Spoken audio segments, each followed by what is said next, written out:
Hello மக்களே, சிவா எலிசாவும் இன்ட்ரெஸ்டிங்காக போயிட்டுருக்கு. ரேஷ்மாவும் ஒரு பக்கமாக நம்ம சிவாவை விரும்ப ஆரம்பிக்கும் போது நம்ம அயலியோட மனசில் சிவாவை பற்றின எண்ணங்கள் அதிகம் ஆகிட்டே வருது. என்னதான் இருந்தாலும் அதை வெளிக்காட்டாமல் இருக்காங்க. ஒரு கட்டத்தில் நம்ம ரேஷ்மாவோட அப்பா நேரடியாக சிவா கிட்ட என்னோட பொண்ணை கல்யாணம் பண்ணுவீங்களா அப்படின்னு கேட்கும்போது நம்ம சிவானால அதில் மறுக்க முடியாமல் சரின்னு சொல்லிட்டு சம்மதம் தெரிவிக்கிறாங்க. இதில் இருந்து ரேஷ்மா சிவாவோட திருமணத்தை நம்ம அயலி எப்படி தடுக்க போகிறாங்க? வீடியோக்குள்ளே போகிறக்கு முன்னாடி நம்ம சேனலுக்கு சப்ஸ்கிரைப் பண்ணுங்க. அப்படியே பக்கத்தில் இருக்க பெல் ஐக்கனை கிளிக் பண்ணிடுங்க. அப்போ தான் நான் போடுற வீடியோலாம் உங்களுக்கு நோட்டிஃபிகேஷனாக வரும். நம்ம அயலி சரியாக தூங்காமல் இருக்கிறத கவனித்த நம்ம சிவாவும், என்ன அயலி, எனக்காக தான் இவ்வளோ நேரம் வெயிட் பண்ணிகிட்டே இருந்தியா? நான் ரேஷ்மா கூட வெளியில் போகிறேன் தெரிஞ்ச உடனே நீ இந்த மாதிரி முழிச்சிருக்க அப்படின்னு சொல்லிட்டு கேட்கும்போது நம்ம அயலியும், என்ன எதை பற்றியும் புரியாமல் பேசிட்டு இருக்கீங்க, நான் எதர்ச்சியாக தூக்கம் வரலையேன்னு சொல்லிட்டு தான் இருந்தேன், அதுக்காக இப்படியெல்லாம் உங்களுக்காக நான் வெயிட் பண்ணேன்னு அர்த்தம் ஒன்றும் கிடையாது அப்படின்னு சொல்லிட்டு வழக்கம் போல் நம்ம சிவாவை ஏமாற்ற பார்க்குறாங்க. சிவாவும், சரி உன்னோட ஆறுதலுக்காக நான் வேணா நம்புகிற மாதிரி நடிக்கிறேன், ஆனால் நிஜமாவே நீ எனக்காக தான் வெயிட் பண்ணிட்டு இருந்த அப்படிங்கிற ஒரு விஷயம் எனக்கு நல்லாவே புரியுது அப்படின்னு சொல்லிட்டு நம்ம அயலியை வழக்கம் போல் வம்பு இழுத்துட்டே இருக்காங்க. அயலிக்கு என்னதான் சிவாவுக்கு மேலே ஒரு அன்பு இருந்தாலும் அதை வெளிப்படுத்தாமல் இருக்காங்க. ஆனால் ரேஷ்மாவும் சிவாவும் சேர்ந்து சுத்தம் போது மட்டும் அவங்களுக்கு பயங்கர பொறாமையாக இருக்குது. அதே சமயத்தில் நம்ம சிவாவும் சரி எப்படியாவது நம்ம அயலிக்கிட்ட காதலை வெளிப்படுத்தணும் அப்படின்னு யோசிக்கும் போது என்னதான் இருந்தாலும் அயலி சிவாவை வெறுப்பேற்றுற மாதிரியே நடந்துட்டுருக்காங்க.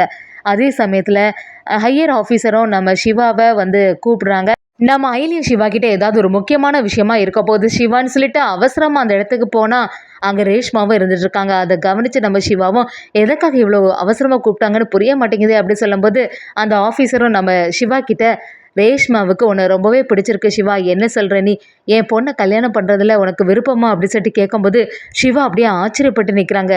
எதுக்கு சார் இந்த மாதிரிலாம் கேட்குறீங்க அப்படின்னு சொல்லிட்டு கேட்கும்போது, இல்லை அவள் ஆசைப்பட்டுட்டா, இது வரைக்கும் என்னோடய பொண்ணு சொன்னதை மீறி நான் எதுவுமே தப்பாட்டு பண்ணதே இல்லை, அதனால் அவள் ஆசைப்படுறதுக்காக நீ கண்டிப்பாக சம்மதிச்சே ஆகணும் அப்படிங்கிற மாதிரி சொல்லும்போது நம்ம சிவாவும் அயலியை பார்க்குறாங்க. அயலியும், உங்களுக்கு இஷ்டம்னா சம்மதம் சொல்ல வேண்டியதானே அப்படின்னு அசால்ட்டாக சொல்லும்போது இதெல்லாம் கேட்டிருந்த நம்ம சிவாவும், எத்தனை நாள் தான் அயலி அவளோட அன்பை வெளிப்படுத்தாமல் இருந்துட்டுருக்கா, பேசாமல் இதுக்கு சம்மதம் தெரிவிச்சிட வேண்டியதான் அப்படின்னு சொல்லிட்டு நம்ம சிவாவும் சரி சார் அப்படின்னு சொல்லிடுறாங்க. ரேஷ்மாவும் பயங்கர சந்தோஷத்தில் இருக்காங்க. நம்ம நினச்ச மாதிரி சிவாவை மேரேஜ் பண்ண போகிறோம் அப்படிங்கிற ஒரு எண்ணத்தில் இருக்கும்போது இதை பார்த்துட்டு இருந்த நம்ம அயலிக்கு கொஞ்சம் சோகம் ஆகிடுது. அந்த இடத்துலேருந்து வெளியில் வந்த உடனே நம்ம சிவாவும் அயலியை பார்த்து, என்ன அயலி, நீ தானே சம்மதிக்க சொன்ன அப்படின்னு சொல்லிட்டு கேட்கும்போது அயலியும், நான் எதுக்காக உங்கள் விஷயத்தில் தலையிட போகிறேன், உங்களோட வாழ்க்கை நீங்கள் நல்லபடியாக பார்த்துக்கோங்க அப்படின்னு சொல்லிட்டு ரொம்பவே ஃபீல் பண்ண ஆரம்பிக்கிறாங்க. என்னதான் மனசுக்குள்ளே நம்ம அயலிக்கு சிவாவை பிடிக்க ஆரம்பித்தாலும் வெளிப்படுத்தாமல் இருக்க வரைக்கும் நம்ம சிவானால் எதுவுமே அந்த இடத்துல செய்ய முடியாதுன்னே சொல்லலாம். அதே சமயத்தில் நம்ம ரேஷ்மாவும் ஒரு சந்தோஷத்தில் அவங்க அப்பா கிட்ட ரொம்பவே தேங்க்ஸ் டாடி, நான் சொன்ன மாதிரி நீங்கள் செய்துட்டீங்க, சிவா என்னோடய வாழ்க்கையில் இருந்தானா என்னோடய வாழ்க்கை நல்லபடியாக இருக்கும்னு நினச்சேன், அதை மாதிரி எனக்கு நடத்தி தந்துட்டீங்க, எது எப்படியோ சிவாவும் நானும் கூடிய சீக்கிரமாக மேரேஜ் பண்ண போகிறோம் அப்படிங்கிற ஒரு ஆசையில் நம்ம ரேஷ்மா இருந்துகிட்ருக்காங்க. அதே சமயத்தில் அயலி கூடிய சீக்கிரமாக நம்ம சிவா கிட்ட அவங்களோட அன்பை வெளிப்படுத்த போகிறாங்கன்னே சொல்லலாம். என்னதான் இருந்தாலும் கடைசி நேரத்தில் நம்ம ரேஷ்மாவோட ஆசை எல்லாமே ஒரு கனவாகவே இருக்க போகுது.